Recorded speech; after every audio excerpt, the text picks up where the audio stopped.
தஞ்சை அன்னை சத்யா விளையாட்டு மைதானத்தில் குழந்தைகள் நலன் மற்றும் சிறப்பு சேவைகள் துறை சார்பில் மண்டல அளவிலான விளையாட்டுப் போட்டிகள் நேற்று நடைபெற்றது. மாவட்ட குழந்தைகள் பாதுகாப்பு அலுவலர் ரஞ்சித்குமார் வரவேற்றார்.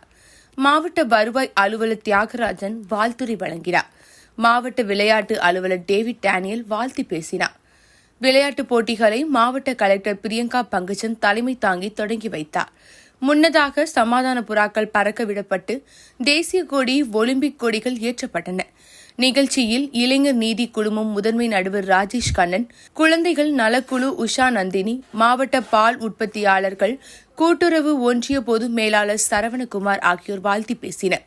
முடிவில் சிறுவருக்கான அரசினர் குழந்தைகள் இல்லம் கண்காணிப்பாளர் டில்லிராஜ் நன்றி கூறினார்.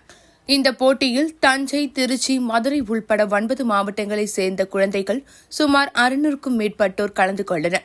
இதில் கபடி, ஓட்டப்பந்தயம், தடகளம், வாலிபால், கூடைப்பந்து உள்பட பல்வேறு விளையாட்டுப் போட்டிகள் நடத்தப்பட்டது.